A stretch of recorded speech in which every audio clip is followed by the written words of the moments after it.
Salut à tous. Donald Trump pensait-il pouvoir forcer l'Iran à reculer grâce à quelques frappes supplémentaires, à un blocus naval et à la puissance militaire des États-Unis?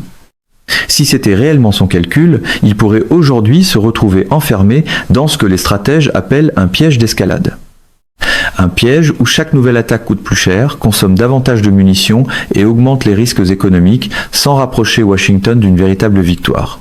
C'est précisément la thèse développée par John Mearsheimer dans cet entretien consacré à la guerre entre les États-Unis, Israël et l'Iran. Selon lui, le problème fondamental de Donald Trump n'est pas simplement que l'Iran refuse de céder. Le véritable problème est que les États-Unis ne disposeraient d'aucune stratégie militaire capable d'obliger l'Iran à accepter leurs objectifs. Washington peut donc intensifier les frappes. Il peut déplacer des navires, renforcer ses bases, multiplier les menaces et annoncer de nouvelles opérations. Mais si l'Iran conserve la capacité de répondre à chaque étape, l'escalade ne produit pas de résultats décisifs. Elle devient simplement une compétition d'endurance. Et dans cette compétition, l'armée qui possède les armes les plus coûteuses n'est pas forcément celle qui peut tenir le plus longtemps. Pour comprendre cette situation, il faut revenir au mémorandum d'entente signé le 17 juin. Dans l'interprétation présentée par Mearsheimer, ce document devait mettre fin à la guerre, mais ressemblait surtout à une reconnaissance implicite de l'échec américain. Il affirme que les États-Unis auraient accepté les principales positions iraniennes parce qu'ils ne disposaient pas d'une méthode réaliste pour vaincre l'Iran. Après le 17 juin, Washington aurait tenté d'établir un mécanisme séparé dans le golfe Persique, notamment autour du détroit d'Ormuz. L'Iran aurait refusé cette formule. Les deux camps seraient alors revenus à une succession de frappes et de représailles, mais selon Mearsheimer, rien de fondamental n'aurait changé. Les États-Unis ne posséderaient toujours pas la formule magique qui leur permettrait de transformer leur supériorité technologique en victoire politique. Et c'est là que le piège se referme. Donald Trump peut ordonner une nouvelle attaque. L'Iran répond. Les États-Unis lancent ensuite une opération plus importante. L'Iran utilise davantage de missiles ou de drones. Washington dépense alors encore plus de ressources pour protéger ses bases, ses navires et les infrastructures de ses alliés. À la fin de chaque cycle, les deux parties ont subi des coups, mais l'Iran n'a pas accepté les demandes américaines. L'escalade devient donc inutile si elle ne modifie pas le comportement de l'adversaire. Selon le calendrier évoqué dans l'entretien, la guerre aurait commencé le 28 février. Le 8 avril, les États-Unis auraient déjà mis fin à la phase principale de leur campagne aérienne pour se tourner vers un blocus naval. Ce changement serait intervenu bien avant le mémorandum du 17 juin. Pour Mearsheimer, l'explication serait simple. Les États-Unis commençaient à manquer de munitions adaptées à une campagne aérienne de grande ampleur. Cela ne signifie évidemment pas que l'armée américaine ne possède plus d'armes. Les États-Unis disposent toujours d'un arsenal colossal, d'une aviation moderne, d'une marine puissante et de capacités logistiques que peu de pays peuvent égaler. Mais même une superpuissance ne possède pas un nombre illimité de missiles de croisière, de bombes guidées, d'intercepteurs et de systèmes de défense aérienne. Une guerre moderne consomme ces équipements à une vitesse impressionnante. Chaque drone iranien lancé vers une base américaine peut obliger les défenseurs à utiliser un intercepteur beaucoup plus coûteux. Chaque salve de missiles balistiques exige une mobilisation complète des systèmes de surveillance et de défense. Même lorsque l'attaque est repoussée, le défenseur peut avoir dépensé plusieurs fois la valeur de l'arme qu'il vient de détruire. C'est l'un des principaux avantages de l'Iran dans cette confrontation. Téhéran n'a pas besoin de surpasser les États-Unis sur le plan technologique. Il lui suffit d'imposer une équation économique défavorable. Des drones relativement bon marché et des missiles produits en quantité peuvent obliger Washington à utiliser des moyens beaucoup plus complexes, plus rares et plus coûteux.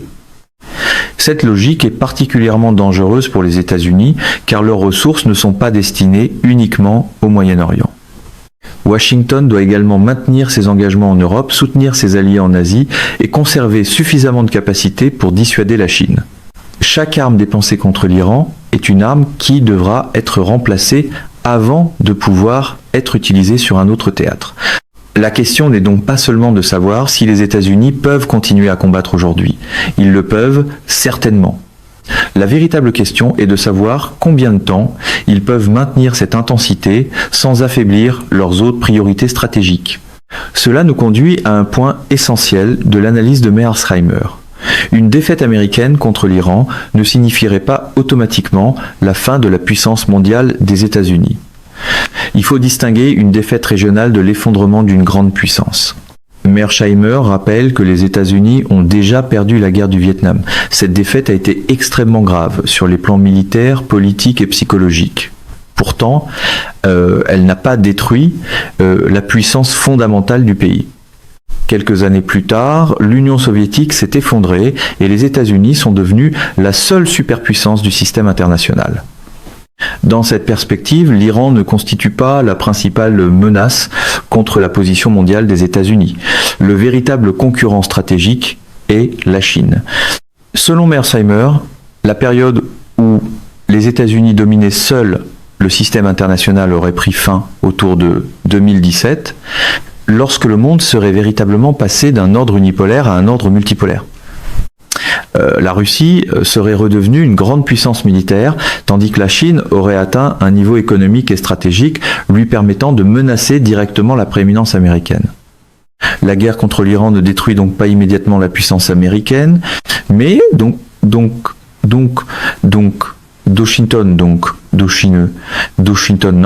Washington aurait besoin pour contenir la Chine. Du point de vue de Pékin, une longue guerre américaine au Moyen-Orient peut devenir une occasion stratégique exceptionnelle. Les États-Unis déplacent des navires vers le golfe Persique. Ils utilisent des missiles qu'ils auraient pu conserver pour l'Asie. Ils consacrent leur réunion, leur budget et leur énergie politique à une crise située loin de la mer de Chine. Plus Washington s'enlise au Moyen-Orient, plus la pression américaine sur la Chine risque de diminuer. La Russie peut également bénéficier de cette situation. Si les États-Unis concentrent leur attention sur l'Iran, ils disposent de moins de temps et de ressources pour l'Ukraine. Une partie de leur stock militaire est consommée ailleurs. Leurs responsables doivent répartir leurs priorités. Leur capacité à mener plusieurs confrontations majeures en même temps devient plus difficile à démontrer. C'est pourquoi Mearsheimer estime que la Chine et la Russie ont un intérêt profond à aider l'Iran. Cette aide peut prendre plusieurs formes. Équipement militaire, renseignement, coopération technologique, soutien diplomatique ou partage d'informations stratégiques. Il ne serait même pas nécessaire que Pékin et Moscou permettent à l'Iran de remporter une victoire militaire classique. Leur objectif peut être beaucoup plus limité. Il suffit que l'Iran reste capable de résister, de riposter, d'empêcher les États-Unis d'atteindre leurs objectifs. Tant que Washington ne gagne pas, la guerre continue de consommer des ressources américaines. Mais les conséquences ne se limitent pas aux grandes puissances. Le conflit aurait également profondément ébranlé le système de bases et d'alliances construit par les États-Unis dans le golfe Persique. Avant le début de la guerre, le réseau américain dans la région pouvait sembler extrêmement impressionnant. Des bases réparties dans plusieurs États du Golfe permettaient à Washington de déployer rapidement des avions, des soldats, des systèmes de surveillance et des batteries de défense aérienne. Ces installations étaient présentées comme une garantie de sécurité pour les gouvernements partenaires. Une fois les combats commencés, cette architecture aurait révélé une faiblesse majeure. Les bases américaines étaient situées à portée des drones et des missiles iraniens. Dans l'analyse présentée pendant l'entretien, plusieurs de ces installations auraient été lourdement endommagées ou détruites. Même lorsque les défenses fonctionnaient, les pays hôtes restaient exposés à de nouvelles attaques. Cela crée un terrible paradoxe pour les États du Golfe. Ils avaient accepté la présence militaire américaine parce qu'ils pensaient qu'elle les protégerait. Mais lorsque la guerre a éclaté, cette même présence les a transformés en cibles. Un pays hébergeant une base américaine peut immédiatement devenir un point d'impact potentiel pour les missiles iraniens.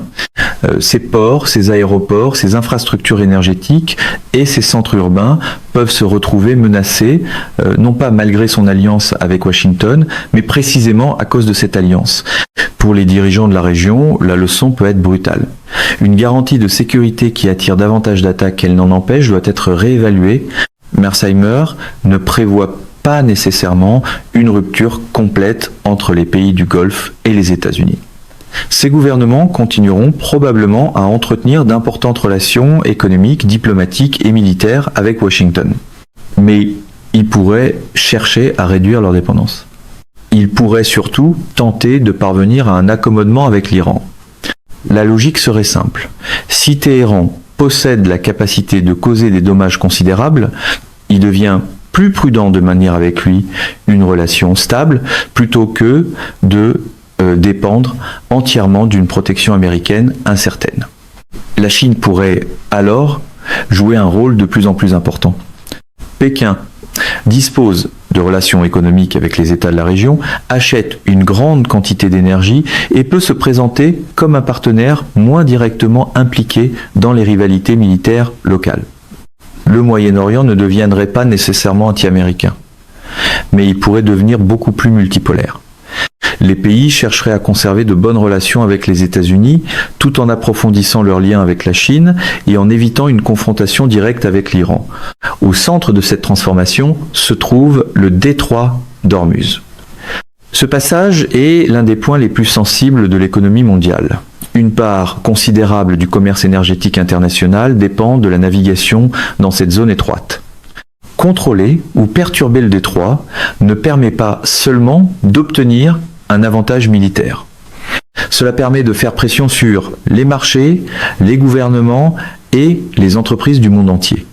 Selon les chiffres évoqués dans l'entretien, environ 130 navires franchiraient normalement le passage chaque jour. Au moment décrit, ce nombre aurait chuté à environ 10 ou 12. Les navires encore autorisés à circuler utiliseraient un canal contrôlé par l'Iran et devraient obtenir l'autorisation de Téhéran. Si cette description correspond à la réalité de la situation analysée, l'Iran aurait réussi à faire exactement ce que Washington voulait empêcher. Transformer le détroit d'Ormuz en instrument de coercition stratégique. L'Iran n'aurait plus besoin de vaincre directement la flotte américaine. Il lui suffirait de démontrer qu'il peut perturber le trafic maritime, augmenter le prix de l'énergie et créer une crise économique internationale. Chaque jour de fermeture ou de circulation limitée augmente la pression sur Donald Trump. Les consommateurs peuvent voir les prix monter. Les entreprises peuvent subir des retards. Les alliés peuvent demander une désescalade. Les gouvernements dépendant des importations d'énergie peuvent perdre patience. C'est ce qui fait du détroit d'Ormuz la carte maîtresse de l'Iran.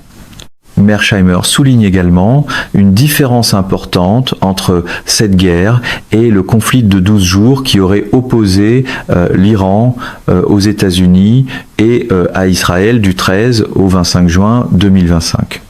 Pendant cette confrontation précédente, l'Iran n'avait pas fermé le détroit. Les États-Unis et Israël auraient peu être conclu qu'une nouvelle campagne courte pouvait produire des résultats similaires, frapper rapidement, causer des dommages, puis éviter une guerre prolongée. Mais cette fois, les objectifs auraient été beaucoup plus ambitieux.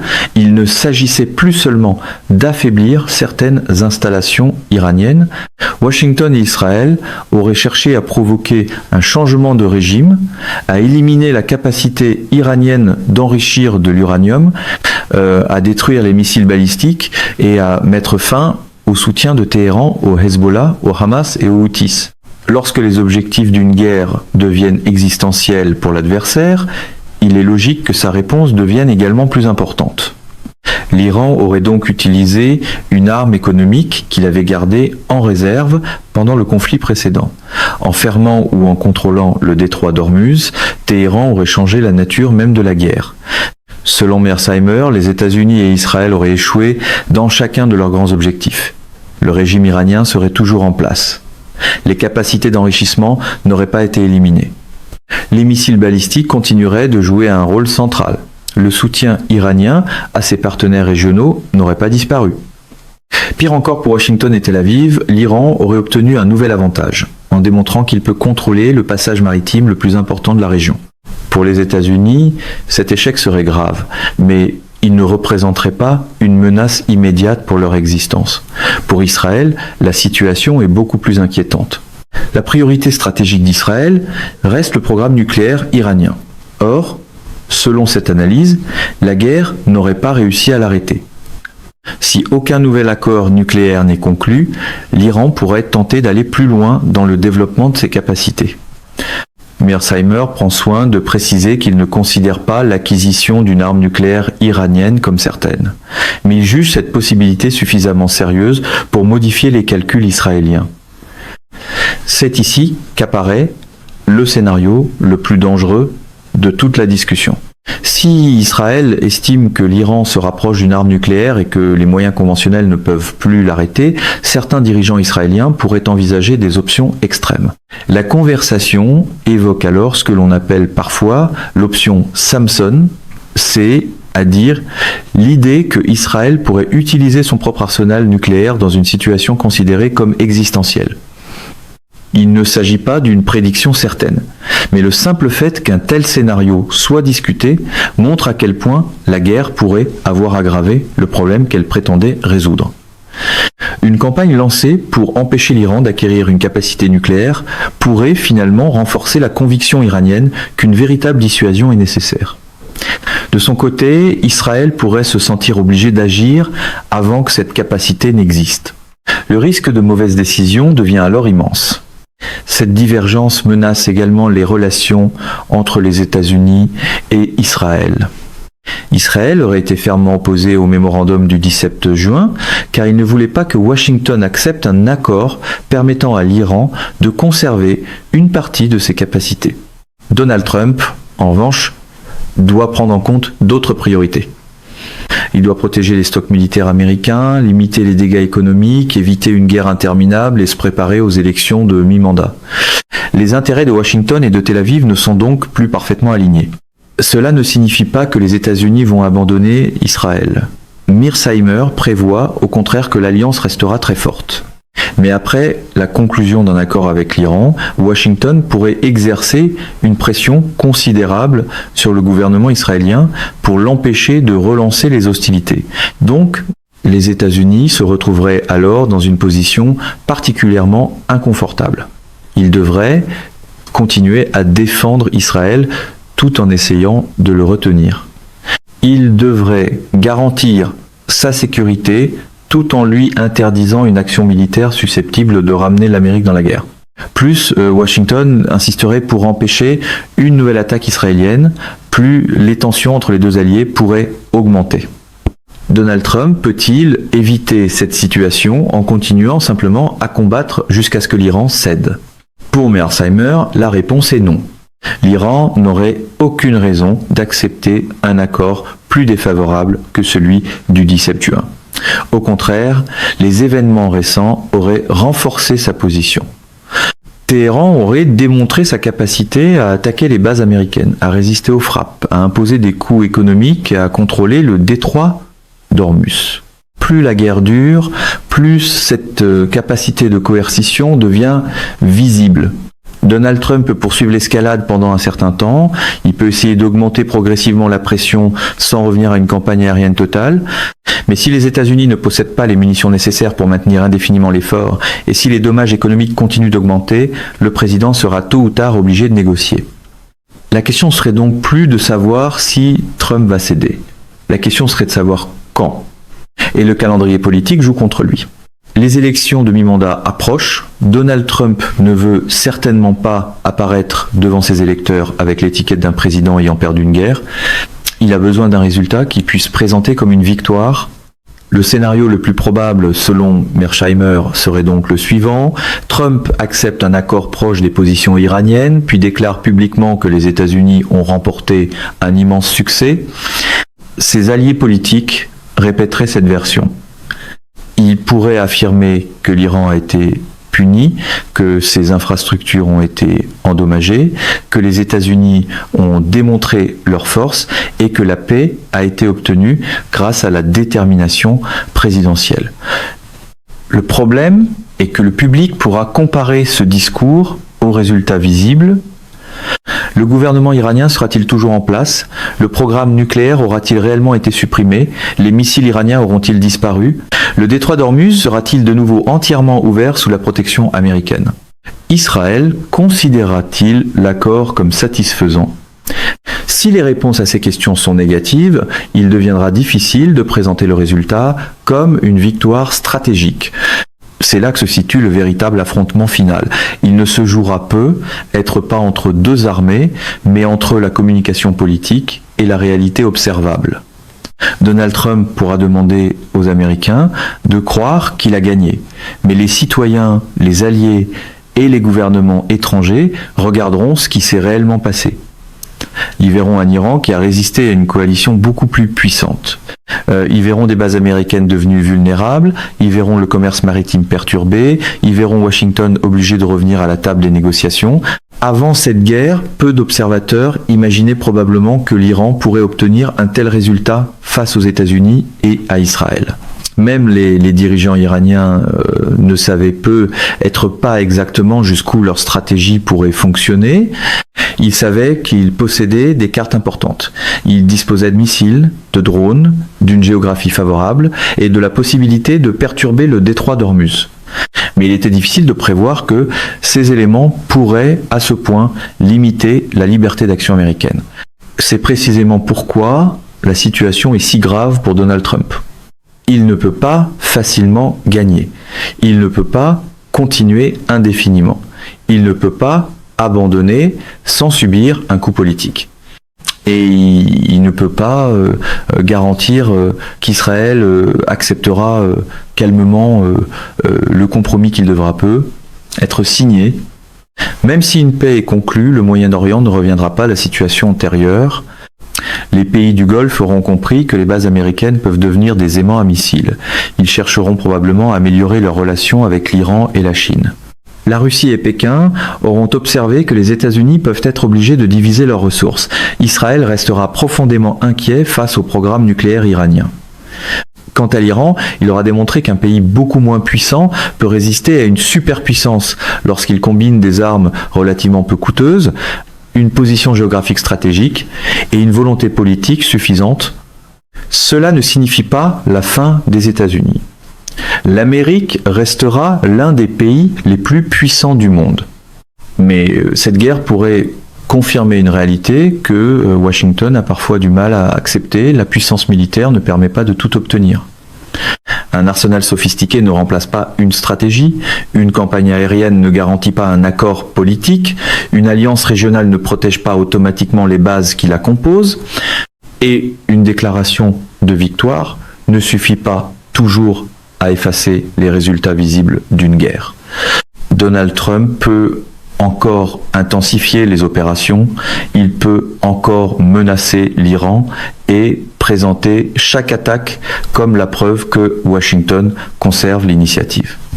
Mais si l'analyse de Mearsheimer est juste, le temps travaille en faveur de Téhéran. Chaque missile américain utilisé réduit les stocks disponibles, chaque journée de perturbation dans le détroit augmente le coût économique. Chaque attaque contre une base américaine affaiblit la confiance des alliés régionaux.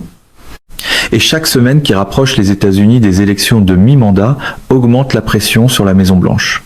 À la fin, Trump pourrait signer un accord, se placer devant les caméras et annoncer que personne n'aurait pu obtenir un meilleur résultat. Mais derrière les déclarations, une question restera impossible à éviter. Si l'Iran conserve son régime, ses missiles, son influence régionale, son programme nucléaire et son contrôle sur le principal levier économique du Golfe, qui aura réellement remporté cette confrontation? Et surtout, que se passera-t-il si Israël refuse d'accepter cette réponse? Dites-nous ce que vous en pensez dans les commentaires. Donald Trump parviendra-t-il à convaincre ses électeurs qu'un accord avec l'Iran constitue une victoire? Ou cette guerre restera-t-elle comme le moment où Washington a découvert les limites de sa propre puissance? Abonnez-vous à la chaîne et activez les notifications pour suivre nos prochaines analyses sur les États-Unis, l'Iran, Israël, la Chine, la Russie et la transformation de l'ordre mondial. Mesdames et messieurs, notre émission d'aujourd'hui s'arrête ici. Nous vous invitons à partager votre avis personnel dans la section des commentaires ci-dessous. Plume Pratique vous salue et vous donne rendez-vous très bientôt.